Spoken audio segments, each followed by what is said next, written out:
Hello மக்களே, welcome to Spox academy.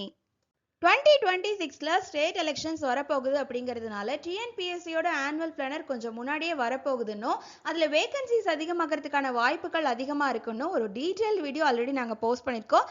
அந்த வீடியோவோட லிங்க் நான் டிஸ்கிரிப்ஷனில் கொடுக்குறேன். உங்களுக்கு வேணும்னா அந்த வீடியோவும் செக் பண்ணி பாருங்கள். ஸோ நீங்கள் டிஎன்பிஎஸ்சியோட டெக்னிக்கல் சர்வீஸ் எக்ஸாம்ஸ்க்கு ப்ரிப்பேர் பண்ணுறீங்க அப்படின்னா இந்த வீடியோ உங்களுக்கு ரொம்பவே யூஸ்ஃபுல்லாக இருக்கும். ஸோ இதை ஸ்கிப் பண்ணாமல் ஃபுல்லாக பாருங்கள். டிஎன்பிஎஸ்சி நோட்டிஃபிகேஷன்ஸை டெக்னிக்கல் அண்ட் நான் டெக்னிக்கல்னு ரெண்டாக பிரிச்சுக்கலாம். டெக்னிக்கலை பொறுத்த வரைக்கும் நீங்கள் triple E, EC, civil R mechanical டிபார்ட்மெண்ட்டில் இன்ஜினியரிங் முடிச்சிருந்தீங்கன்னா டிஎன்பிஎஸ்சி ஏஇ எக்ஸாம்ஸ்க்கான நோட்டிஃபிகேஷன்ஸ் எதிர்பார்க்கலாம். இல்லை டிப்ளமோ தான் முடிச்சிருக்கீங்க அப்படின்னா சிவில் ஆஸ்பிரன்ஸாக இருந்தால் ஜேடிஓ எக்ஸாம்ஸ்க்கும், ட்ரிபிள்இயாக இருந்தீங்க அப்படின்னா டிஎன்இபியோட டெக்னிக்கல் அசிஸ்டன்ட் போஸ்டிங்ஸ்க்கான நோட்டிஃபிகேஷன்ஸையும் எதிர்பார்க்கலாம். டிஎன்பிஎஸ்சியோட ஏஇ எக்ஸாம் தான் உங்களோட டார்கெட் அப்படின்னா you will take at least 6 to 8 months to complete the syllabus. So இப்போலேருந்தே உங்களோட ப்ரிப்பரேஷனை நீங்கள் ஸ்டார்ட் பண்ணால் மட்டும்தான் உங்களால் இந்த எக்ஸாமை ஃபர்ஸ்ட் அட்டெம்ப்ட்லேயே கிளியர் பண்ண முடியும். நீங்கள் சிவில் இன்ஜினியரிங் முடிச்சிருக்கீங்க அப்படின்னா இந்த ஏஇ எக்ஸாமை கிளியர் பண்ணுறதுக்கு எந்த மாதிரியான ஸ்ட்ராட்டஜிஸ் எல்லாம் நம்ம யூஸ் பண்ணலாம் அப்படிங்கிறது தான் இந்த வீடியோவில் நம்ம பார்க்க போகிறோம். ஸோ வீடியோவை ஃபுல்லாக பாருங்கள். எந்த எக்ஸாமுக்கான ப்ரிப்பரேஷனை ஸ்டார்ட் பண்ணுறதுக்கு முன்னாடியுமே நாம் ஃபாலோ பண்ண வேண்டிய ஒரு 7 பேசிக் ஸ்டெப்ஸ் இருக்குது. First is understanding the exam structure. அதோட கொஸ்டின் பேட்டர்ன் எப்படி இருக்குது, எந்தெந்த டாபிக்ஸில் இருந்தெல்லாம் எந்த மாதிரி கொஸ்டின்ஸ் கேட்குறாங்க அப்படிங்கிறத நம்ம நல்லா தெரிஞ்சு வச்சுக்கணும். அதுக்கப்புறம் analysing the syllabus and prioritise the topics. Syllabus download பண்ணி அதை பற்றின ஒரு ஃபுல் அனாலிசிஸ், எதுக்கு ஹை வெயிட்டேஜ் இருக்குது, எதுக்கு லோ வெயிட்டேஜ் இருக்குது அப்படிங்கிறத அனலைசிஸ் பண்ணி ஹை வெயிட்டேஜ் இருக்கிற டாபிக்ஸ்க்கு நம்ம அதிக ப்ரியாரிட்டிஸ் கொடுக்கணும். அதே மாதிரி ஒரு நல்ல ஸ்டடி பிளான், ஒரு ஸ்டடி பிளான் பக்காவா ரெடி பண்ணி நம்மளோட கையில இருக்கு அப்படின்னா நம்மளால அந்த நாளை படிக்காம கடக்கவே முடியாது. நீங்க ஒரு நாளையும் கன்சிஸ்டன்ஸா படிக்கணும் அப்படின்னு நினைச்சீங்கன்னா ஒரு ஸ்டடி பிளானை ஃபர்ஸ்ட் டே போட்டு வச்சிடணும். அதே மாதிரி பிராக்டிஸ், அது மார்க் டெஸ்டா இருக்கட்டும், ப்ரீவியஸ் இயர் கொஸ்டின்ஸா இருக்கட்டும், ஒரு டாபிக் முடிச்சதுக்கு அப்புறமா அதுக்கு ரிலேட்டடா இருக்கிற எம்சிக்யூஸ், அதுக்கு ரிலேட்டடா இருக்கிற ப்ரீவியஸ் இயர் கொஸ்டின்ஸை கண்டிப்பா நீங்க பிராக்டிஸ் பண்ணி பார்க்கணும். அதே மாதிரி நல்ல குவாலிட்டியான ஸ்டடி மெட்டீரியல்ஸை யூஸ் பண்ணணும். இது மட்டும் இல்லாம ரிவிஷன் ரொம்ப முக்கியம். அது வீக்லி ரிவிஷனா இருக்கலாம், மந்த்லி ரிவிஷனாக இருக்கலாம். பட் நீங்கள் ரிவிஷனுக்கு ஒரு நல்ல குவாலிட்டி டைம் ஸ்பெண்ட் பண்ணி தான் ஆகணும். அதே மாதிரி tracking your progress. First day நீங்கள் அந்த டாப்பிக்கை படிக்கும் போது ஒரு எம்சிக்யூஸில் 8 out of 10 எடுத்திருக்கீங்க அப்படின்னா அதே டாப்பிக்கை ஒரு 2-3 தடவை படித்து முடிச்சதுக்கப்புறம் அதில் அட்லீஸ்ட் ஒரு மார்க்காவது உங்களோட ப்ரோக்ரஷன் இருக்கும். அதை நீங்கள் தெரிஞ்சுக்கணும் அப்படின்னா இந்த ட்ராக்கிங் ரொம்பவே முக்கியம். அதே மாதிரி எப்போவுமே மோட்டிவேட்டடாக இருக்கணும். எப்போவுமே நம்மளை டிமோட்டிவேட் பண்ணுறதுக்குன்னு ஒரு குரூப் நம்மக்கிட்ட சுற்றி இருப்பாங்க. பட் அவங்களெல்லாம் தாண்டி நம்ம மோட்டிவேட்டடாக இருந்தால் மட்டும்தான் நம்மளால் ப்ரிப்பரேஷனை தொடர்ந்து கொண்டு போக முடியும். அதே மாதிரி கன்சிஸ்டன்ஸ், நீங்கள் இப்போ ஒரு ஒர்க்கிங் ப்ரொஃபஷனலாக இருக்கீங்க அப்படின்னா உங்களால் ஒரு 2 hours தான் ஸ்டடீஸ்க்கு ஸ்பெண்ட் பண்ண முடியும் அப்படின்னா அந்த 2 hours நீங்கள் கண்டிப்பாக படித்து தான் ஆகணும். இல்லை இன்னைக்கு ஒர்க் லோட் ரொம்ப அதிகம், இல்லை ஒரு மூட் ஆஃப்ல இருக்கீங்க அப்படின்னா அட்லீஸ்ட் ஒரு 1/2 hour, ஒரு 1 hour அந்த டைமை நீங்கள் கன்சிஸ்டண்ட்டாக மெயின்டைன் பண்ணால் மட்டும்தான் அந்த consistency throughout the exam ப்ரிப்பரேஷனுக்கு உங்களுக்கு யூஸ்ஃபுல்லாக இருக்கும். இது கண்டிப்பாக உங்களோட எக்ஸாம்ஸை கிராக் பண்ண நிச்சயமாக யூஸ்ஃபுல்லாக இருக்கும். ஏஇ எக்ஸாமோட எக்ஸாம் பேட்டர்ன் என்ன, சிலபஸ் என்ன, எப்படி நம்ம அதை கவர் பண்ணலாம், இந்த மாதிரியெல்லாம் படித்தா ஈஸியாக நம்மளால் ஞாபகம் வச்சுக்க முடியும் அப்படின்னு நிறைய ஸ்ட்ராட்டஜி விஷயத்தை இந்த வீடியோவில் சொல்லியிருக்கோம். ஸோ ஸ்கிப் பண்ணாமல் பாருங்கள். Let start with the exam pattern. Exam பேட்டர்னை பொறுத்த வரைக்கும் டெக்னிக்கல் ஏஇ எக்ஸாம்ஸில் 2 பேப்பராக டிவைட் பண்ணியிருக்காங்க. பேப்பர் 1ல டெக்னிக்கல் அண்ட் பேப்பர் 2ல நான் டெக்னிக்கல். இந்த டெக்னிக்கல் பேப்பரை பொறுத்த வரைக்கும் 200 கொஸ்டின்ஸ் இருக்கும். 200 கொஸ்டின்ஸ்க்கும் ஒரு கொஸ்டினுக்கு 1.5 மார்க்ஸ்ன்னு வச்சு நமக்கு டோட்டலாக 300 மார்க்ஸுக்கு வைக்கிறாங்க. அண்ட் நான் டெக்னிக்கலை பொறுத்த வரைக்கும் 100 கொஸ்டின்ஸ் ஜென்ரல் ஸ்டடீஸ்ல இருந்தும் 100 கொஸ்டின்ஸ் தமிழ் எலிஜிபிலிட்டிக்காகவும் வைக்கிறாங்க. இந்த 100 கொஸ்டின்ஸ் தான் நமக்கு முக்கியம். இதே மாதிரி இதுக்கும் 100 into 1.5 போட்டு 150 மார்க்ஸ் இருக்கு. தமிழ் எலிஜிபிலிட்டியை பொறுத்த வரைக்கும் இதில் நம்ம மேக்ஸிமமே 40 மார்க்ஸ் எடுத்து அதில் எலிஜிபிள் ஆனால் மட்டும் போதும். ஸோ இந்த ஜிஎஸ் பற்றி நம்ம இன்னொரு வீடியோவில் பார்க்கலாம். இதில் டெக்னிக்கல் எக்ஸாம்ஸை எப்படி கிளியர் பண்ணுறதுங்கிறத மட்டும் ஃபுல்லாக பார்க்கலாம். இதை பொறுத்த வரைக்கும் பேப்பர் 1 அண்ட் பேப்பர் 2க்கு மொத்தமாக 450 மார்க்ஸ் இருக்கு. இன்டர்வியூ இருந்தால் அதுக்கு தனியாக 60 மார்க்ஸ். இப்போ ஒரு ஏஐ எக்ஸாம் நான் இன்டர்வியூவாக இருந்ததா நீங்கள் 450 அவுட் ஆஃப் எடுக்கணும். இன்டர்வியூட இருந்துச்சுன்னா 510 அவுட் ஆஃப்னு எடுக்கணும். ஸோ இதுதான் எக்ஸாம் பேட்டர்ன். இதுல இருந்து நம்ம அதுக்கப்புறம் எப்படி சிலபஸ் எல்லாம் கிராக் பண்ணலாம்னு பார்க்கலாம் வாங்க. ஸோ நாம் இப்போ எக்ஸாம் ஸ்ட்ராட்டஜியோட ஃபர்ஸ்ட் ஸ்டெப்பு டவுன்லோட சிலபஸை டவுன்லோட் பண்ணி எடுத்தாச்சு. படித்து பார்த்தோம் அப்படின்னா அதில் 10 யூனிட்ஸ் இருக்குது. இப்போ இந்த 10 யூனிட்ஸை நம்ம காலேஜ் படிக்கும் போது 20 சப்ஜெக்டாக படிச்சிருப்போம். அந்த 20 சப்ஜெக்டை தான் இவங்க வந்து எதுக்குள்ளே கொண்டு வந்திருக்காங்க, 10 யூனிட்குள்ளே கொண்டு வந்திருக்காங்க. இந்த நம்ம 10 யூனிட்ஸையும் நாம் என்ன பண்ண போகிறோம் அப்படின்னா ஸ்ட்ரக்சரல் அண்ட் நான் ஸ்ட்ரக்சரல்னு 2 டைப்பாக பிரிச்சுக்க போகிறோம். சிலபஸ்ல இருக்க 10 யூனிட்டை ஸ்ட்ரக்சரல் அண்ட் நான் ஸ்ட்ரக்சரல்னு பிரிச்சதுக்கு அப்புறமா ஸ்ட்ரக்சரல் டாபிக்ஸ் கீழே பார்த்தீங்கன்னா engineering mechanics and strength of material, structural analysis, design of reinforced concrete, prestressed concrete and steel ஸ்ட்ரக்சர்ஸ்ங்கிற இந்த 3 யூனிட்டும் வந்துடும். அதே மாதிரி நான் ஸ்ட்ரக்சரல் டாபிக்கு கீழே building materials and construction practices, geotechnical engineering, hydraulics and water resources engineering, urban transportation engineering, engineering survey, environmental engineering and pollution control, project management and estimation-ங்கிற இந்த 7 யூனிட்ஸும் வந்துடும். Next நான் ஸ்ட்ரக்சரல் டாபிக்ஸையுமே 2 டிவைட் பண்ணியிருக்கோம். இதில் லெஃப்ட் சைடில் இருக்கிற யூனிட்ஸ் பார்த்தீங்க அப்படின்னா இந்த யூனிட்ஸில் ஒரு யூனிட்லையும் 2 சப்ஜெக்ட்ஸ் இருக்கும். அதே மாதிரி ரைட் சைடில் இருக்கிற யூனிட்டில் ஒரு யூனிட்லையும் ஒரு சப்ஜெக்ட் இருக்கும். ஸோ இதை எப்படி நம்ம படிக்கணும் அப்படிங்கிறத அடுத்தடுத்து பார்க்கலாம். நெக்ஸ்ட் ஸ்ட்ரக்சரல் பேப்பர்ஸ் அப்படின்னு பார்த்தீங்கன்னா இந்த ஸ்ட்ரக்சரல் பேப்பர்ஸில் இருக்கிற 3 யூனிட்ஸில் டோட்டலாக 6 சப்ஜெக்ட்ஸ் இருக்குது. இதில் இருந்து டோட்டலாக 70 கொஷின்ஸ் நமக்கு கேட்குறாங்க.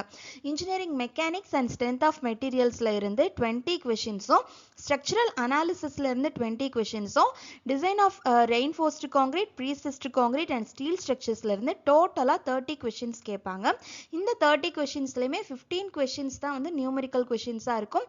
15 கொஷின்ஸ் உங்களுக்கு கோட் புக்கில் இருந்து கேட்பாங்க. ஸோ எப்படி நீங்கள் வந்து ஜென்ரல் ஸ்டடீஸ் படிக்கும் போது நியூமரிக்கல்ஸ்க்கு அதிக இம்பார்ட்டன்ஸ் கொடுப்பீங்களோ, நம்ம 25 கொஷின்ஸ்னா 25 அவுட் ஆஃப் 25 எடுக்கணும்னு ஏம் பண்ணுவோம். பட் அதுக்காக நம்ம ஸ்பெண்ட் பண்ணுற டைம் வந்து இப்படி ரொம்ப கம்மியாக இருக்கும். பேசிக் கான்செப்ட்ஸை நல்லா புரிஞ்சுக்கிட்டு நீங்கள் எவ்வளோக்கு எவ்வளோ ப்ராக்டிஸ் அதிகமாக பண்ணுறீங்களோ அவ்வளோக்கு அவ்வளோ இதில் உங்களால் நல்ல ஸ்கோர் பண்ண முடியும்.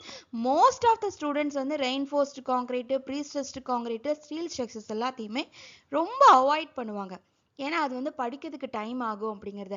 நீங்கள் ஒரு 2 to 3 monthsக்குள்ளே இந்த பேசிக் கான்செப்ட்ஸ் எல்லாத்தையுமே கிளியர் பண்ணிவிட்டு அதுக்கப்புறம் நிறைய கொஷின் சால்விங் செஷன்ஸ், அதாவது டிஎன்பிஎஸ்சி ஏஇ கொஷின் பேப்பர் மட்டும் இல்லாமல் அதர் ஸ்டேட்ஸோட AE question, SSC JE, RRB JE, இந்த மாதிரி கிடைக்கிற கொஷின்ஸில் எல்லாத்துலேயும் இருக்கிற இந்த ஸ்ட்ரக்சரல் கொஷின்ஸ் எல்லாத்தையுமே சால்வ் பண்ணி பார்க்க உங்களுக்கு ஹேண்ட் ப்ராக்டிஸ் ரொம்ப அதிகமாகவே ஆகும்.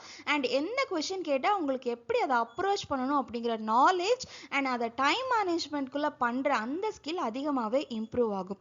So most of the students touch பண்ணாத ஒரு பார்ட்டுக்கு நம்ம அதிக இம்பார்ட்டன்ஸ் கொடுத்து அதில் நிறைய ஸ்கோர் பண்ணும்போது உங்களுக்கு சக்ஸஸ்க்கான அந்த வேல்யூ வந்து அதிகமாகவே இருக்கும். ஸோ இந்த மாதிரி நீங்கள் ஸ்ட்ரக்சரல் பேப்பர்ஸ் படிச்சிங்க, 70க்கு ஒரு 65க்கு மேலே எடுக்கணும் அப்படிங்கிற எய்மை வச்சுக்கிட்டு டெய்லி நீங்கள் மற்ற சப்ஜெக்ட்ஸ் வந்து எவ்வளோ டைம் படித்தாலும் சரி, ஒரு 1 hour வந்து ஒரு 3 monthsக்கு அதோட பேசிக்ஸ் கான்செப்ட்ஸை படித்து முடிச்சுட்டு டெய்லி ஒரு 1 hour நீங்கள் ஸ்ட்ரக்சரல் பேப்பர்ஸை வந்து சால்வ் பண்ணி பார்க்கணும். கான்செப்ட்ஸை படிச்சுட்டு அப்படியே போயிடக்கூடாது. எவ்வளோக்கு எவ்வளோ இதில் வந்து நீங்கள் நிறைய கொஷின்ஸ் சால்வ் பண்ணி பார்க்குறீங்களோ அவ்வளோக்கு அவ்வளோ இதில் உங்களால் மார்க் அதிகமாக ஸ்கோர் பண்ண முடியும். ஸோ இந்த மாதிரி நீங்கள் ஸ்ட்ரக்சரல் பேப்பர்ஸ்க்கு அதிக இம்பார்ட்டன்ஸ் கொடுத்து டெய்லி ப்ராக்டிஸ்லலாம் இருந்தீங்க அப்படின்னா கண்டிப்பாக உங்களால் இது அதிக மார்க் வந்து ஸ்கோர் பண்ண முடியும். நெக்ஸ்ட் நான் ஸ்ட்ரக்சரல் டாபிக்ஸையுமே நம்ம 2 டிவைட் பண்ணியிருந்தோம் ஸ்டார்டிங்லேயே. அதாவது ஒரு யூனிட்ல 2 சப்ஜெக்ட்ஸ் இருக்கிறது அண்ட் ஒரு யூனிட்ல ஒரு சப்ஜெக்ட் இருக்கிறதுங்கிற மாதிரி பிரிச்சிருந்தோம். லெஃப்ட் அண்ட் ரைட் சைடில் இருக்கிறத பாருங்க. இதில் இன்ஜினியரிங் சர்வே ஒரு யூனிட், அதில் ஒரு சப்ஜெக்ட் தான். அதுல இருந்து 15 கொஷின்ஸ் கேட்குறாங்க. அதே மாதிரி இஇ 1 and 2ல இருந்து 15 கொஷின்ஸ் தான். அதே மாதிரி ப்ராஜெக்ட் மேனேஜ்மெண்ட் அண்ட் எஸ்டிமேஷன்ல ஒரு யூனிட் ஒரு சப்ஜெக்ட் தான், 15 கொஷின்ஸ் கேட்குறாங்க. ஸோ நீங்கள் என்ன பண்ணலாம் அப்படின்னா இந்த ஒரு சப்ஜெக்ட் நீங்கள் படித்தாலே இதில் 15 கொஷின்ஸ் எடுக்க முடியல அப்படின்னா அதுக்கு கொஞ்சம் நம்ம அதிக வெயிட்டேஜ், அதிக டைம் நம்ம வந்து கொடுக்கலாம். இப்போ நீங்கள் பாருங்களேன், இப்போ பில்டிங் மெட்டீரியல்ஸ் அண்ட் கன்ஸ்ட்ரக்ஷன் ப்ராக்டிஸ்ன்னு எடுத்துக்கிட்டிங்கன்னா 2 சப்ஜெக்ட் படிக்கணும், அதுலேருந்து 20 கொஷின்ஸ் தான் கேட்குறாங்க. ஆனால் இன்ஜினியரிங் சர்வேவை மட்டும் நீங்கள் தரவா படிச்சிட்டிங்கன்னா அதுலேருந்து 15 கொஷின்ஸ் கேட்குறாங்க. அதே மாதிரி ஜியோடெக்னிக்கல் இன்ஜினியரிங் எடுத்துக்கிட்டிங்கன்னா சாயில் மெக்கானிக்ஸும் படிக்கணும், ஃபவுண்டேஷனும் படிக்கணும். அதில் இருந்து 20 கொஷின்ஸ் கேட்குறாங்க. நீங்கள் இதுக்கு கொடுக்குற டைமை இந்த சப்ஜெக்ட்டுக்கு கொடுத்தீங்கன்னா ஜியோடெக்னிக்கல் இன்ஜினியரிங்க்கு கொடுக்குற அந்த டைம் அண்ட் எனர்ஜியை இன்ஜினியரிங் சர்வேங்கிற ஒரு சப்ஜெக்ட்டுக்கு கொடுத்தீங்கன்னா அதில் 15 மார்க்ஸ் எடுத்துடலாம். ஸோ நீங்கள் என்ன பண்ணணும் அப்படின்னா இந்த ஒரு சப்ஜெக்டாக இருக்கிறத ஸ்டார்டிங்லேயே முடிச்சு விட்டுட்டு போயிடலாம். ஸோ 2 சப்ஜெக்டாக இருந்ததை அடுத்து கொண்டு வரலாம். இல்லை நான் வந்து ஸ்டார்டிங்லேயே வந்து அதிக 2 சப்ஜெக்ட் இருக்கிறதெல்லாம் படிச்சிடுறேன், ஒரு சப்ஜெக்ட் இருக்கிறத நான் லாஸ்ட்டாக படிக்கிறேன் அப்படின்னா அது உங்களோட சாய்ஸ். எதுக்கு நம்ம வந்து கம்மி டைம் ஸ்பெண்ட் பண்ணணும், நிறைய மார்க் எடுக்கலாம் அப்படிங்கிறத தெரிஞ்சு வச்சுக்கிட்டோம் அப்படின்னா இதை ஈஸியாக நம்மளால் படிக்க முடியும். அதே மாதிரி அர்பன் அண்ட் டிரான்ஸ்போர்ட்டேஷன் இன்ஜினியரிங் எடுத்துக்கிட்டிங்கன்னா இதில் ஹைவே வரும், ரயில்வே வரும், ஹார்பரும் வரும் அண்ட் டிராஃபிக் மேனேஜ்மெண்ட்டும் வரும். இந்த 4 சப்ஜெக்ட் படிக்கணும்னா உங்களுக்கு it will take approximately 2.5 to 3 months. ஆனால் அதுலேருந்து பாருங்கள் 20 கொஷின்ஸ் தான் கேட்குறாங்க. அதே நீங்கள் ப்ராஜெக்ட் மேனேஜ்மெண்ட் அண்ட் எஸ்டிமேஷன் எடுத்துக்கிட்டிங்கன்னா ஃப்ரம் த பேசிக்லேருந்து படிக்கிறதுக்கு உங்களுக்கு ஒரு 1 monthக்குள்ளே தான் ஆகும். பட் அதிலே நீங்கள் 15 கொஷின்ஸ் எடுத்துடலாம். ஸோ இந்த மாதிரி இல்லை எனக்கு வந்து அப்படி படிக்க முடியாது அப்படின்னா நீங்கள் ஒரு லைட் சப்ஜெக்ட், அதுக்கப்புறம் வந்து ஒரு 2-3 சப்ஜெக்ட் இருக்கிற ஒரு யூனிட், அந்த மாதிரி ஆல்டர்னேட்டிவாக கூட படிச்சுக்கலாம். கொஞ்சம் டயர்டாக இருக்கும் போது ஈஸியான சப்ஜெக்ட்ஸ் படிச்சுக்கலாம். மென்டலாக இன்னைக்கு வந்து உங்களால் படிக்கவே முடியலை அப்படிங்கிற டைம்லலாம் இல்லை நான் இன்னும் இப்போ கொஞ்சம் டல்லாக இருக்கேன், ஏன்னா த்ரூ அவுட் அந்த 1 year நம்ம படிக்கும் போது எல்லா டைமுமே ஒரே மாதிரி நம்மளோட எனர்ஜி வந்து பீக்கில் இருக்கும் நம்மளால சொல்ல முடியாது. ஸோ அந்த டைமில் அதாவது வந்து ஒரு சப்ஜெக்ட் இருக்கிற ஒரு யூனிட், அடுத்து 2 சப்ஜெக்ட் இருக்கிற ஒரு யூனிட், அடுத்து ஒரு சப்ஜெக்ட் இருக்கிற ஒரு யூனிட், அடுத்து 2 சப்ஜெக்ட் இருக்கிற யூனிட், இந்த மாதிரி ஆல்டர்னேட்டிவாக படிக்கணும்னாலும் படிக்கலாம். இல்லை நான் வந்து நிறைய படிச்சிருக்கேங்கிற ஒரு கான்ஃபிடென்ஸ் எனக்கு வந்தால் தான் அடுத்தடுத்து போகணும்னு தோணுன்னா நீங்கள் ஃபஸ்ட்டு ஈஸியாக இருக்க சப்ஜெக்ட்ஸை வச்சுக்கலாம். ஸோ உங்களோட மென்டாலிட்டிக்கு தகுந்த மாதிரி நீங்கள் இந்த மாதிரி பிரித்து வச்சுக்கிட்டு அதுக்கேற்ற மாதிரி படிச்சிங்க அப்படின்னா உங்களால் ஈஸியாகவும் அட் த சேம் டைம் ரொம்ப டயர்ட் ஆகாமலும் படிக்க முடியும். நெக்ஸ்ட் நம்ம பார்க்க போகிறது ஸ்டடி மெத்தட்ஸ். அதாவது ஃபர்ஸ்ட் எக்ஸாம் பேட்டர்ன் என்னன்னு தெரிஞ்சுக்கிட்டாச்சு, சிலபஸ் அனாலிசிஸ் பண்ணி எதுக்கு அதிக வெயிட்டேஜ் இருக்குது, எதுக்கு நம்ம அதிக இம்பார்ட்டன்ஸ் கொடுக்கணும் அப்படிங்கிறத பார்த்தாச்சு. நெக்ஸ்ட் ஸ்டடி மெத்தட்ஸ், எப்படிலாம் நம்ம படித்தா அது நமக்கு எஃபெக்டிவாக ஞாபகம் இருக்கும், எப்படி நம்மளால் ஈஸியாக அந்த பேப்பர்ஸ் எல்லாத்தையும் சால்வ் பண்ண முடியும் அப்படிங்கிறது. First class notes. நீங்கள் இன்ஸ்டியூட் போகிறவங்களா இருந்தால் அங்கே இன்ஸ்டியூட்டில் கொடுக்குற கிளாஸ் நோட்ஸ், இல்லை நீங்கள் செல்ஃப் ப்ரிப்பரேஷன் பண்ணுறீங்க அப்படின்னா படித்து நீங்களே உங்கள் கையால் எழுதுகிற கிளாஸ் நோட்ஸ் ரொம்பவே இம்பார்ட்டன்ட். அதுக்கப்புறமா hand outs.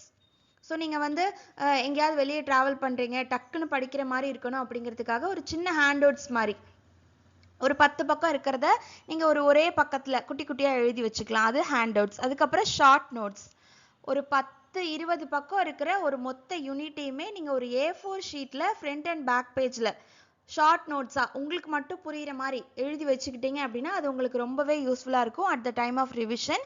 Next formula sheets. இது வந்து நியூமரிக்கல் பேப்பர்ஸ்க்கு ரொம்ப ரொம்ப முக்கியம்.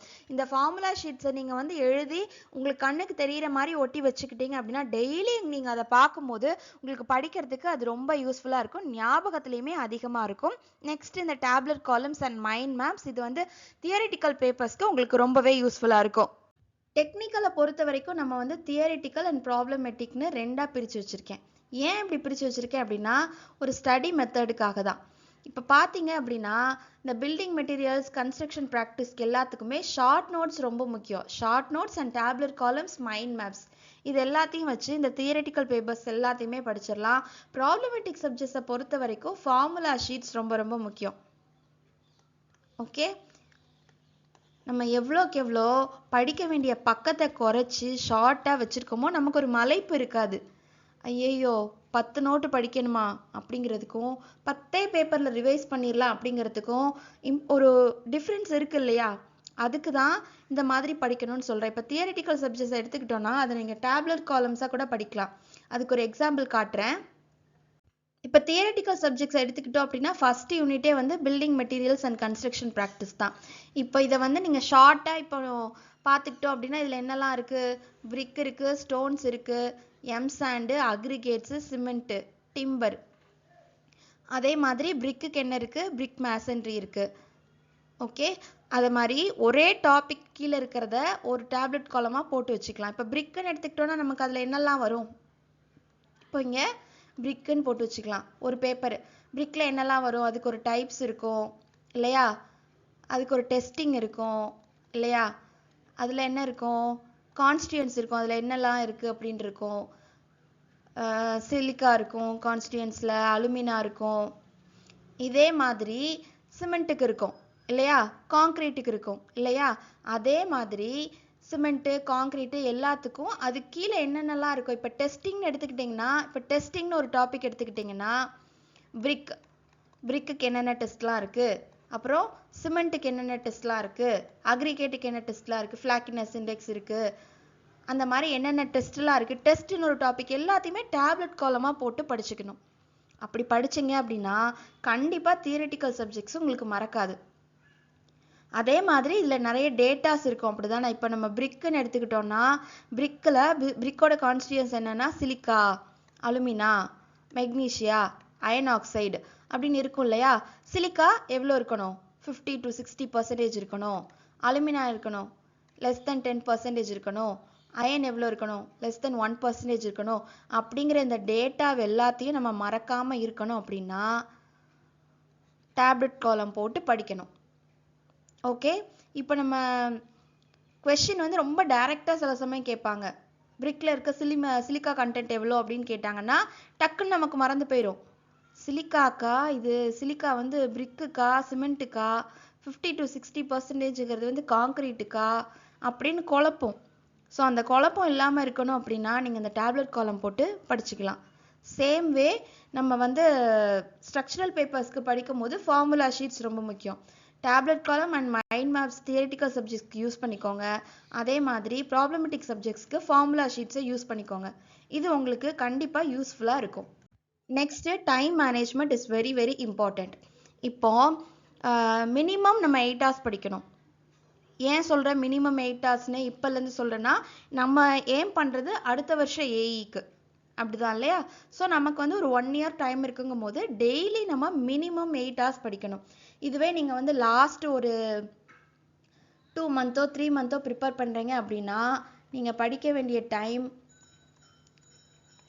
Maximum 15 hours. 15 hours படித்தாதான் அந்த எக்ஸாமை கிளியர் பண்ண முடியும். அதே நீங்கள் அப்போ என்னால் அவ்வளோ டைம் ஸ்பெண்ட் பண்ண முடியாது அப்படின்னு நினச்சிங்கன்னா இப்போலேருந்து உங்களோட ரிவிஷனை இந்த 8 hours ப்ரிப்பரேஷன்லேருந்து ஸ்டார்ட் பண்ணலாம். ஹவுஸ் ஒய்ஃபாக இருக்கலாம், ஜாப் போகிறவங்களா இருக்கலாம், ஸ்டூடெண்ட்ஸாக இருக்கலாம், யாராக இருந்தாலும் ஃபுல் டைம் ஆஸ்பிரண்ட்டை தவிர மற்ற யாராக இருந்தாலும் மினிமம் 8 hours கண்டிப்பாக படிக்கணும். படித்தா மட்டும்தான் நம்மளால் ஃபீல்டில் வித்ஸ்டாண்ட் பண்ண முடியும். ஸோ அதை நல்லா ஞாபகம் வச்சுக்கோங்க. நம்ம டைம் மேனேஜ்மெண்ட்டை நான் எப்படி பிரிச்சிருக்கேன் அப்படின்னா ரெண்டு சங்காக பிரிச்சிருக்கேன். ஃபஸ்ட்டு ஒரு 4 hours, நெக்ஸ்ட் ஒரு 4 hours.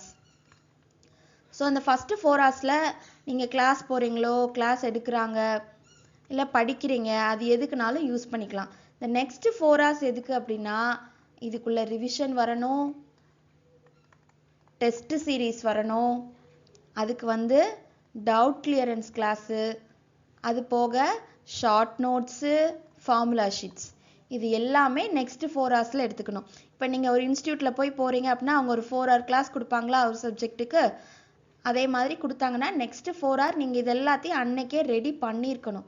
அப்படி பண்ணால் மட்டும்தான் உங்களால் வித்ஸ்டாண்ட் பண்ண முடியும். 1 year-க்குள்ளே உங்களால் இந்த சப்ஜெக்டோட கான்செப்ட்ஸ் எல்லாத்தையும் கிளியராக படிக்க முடியும்.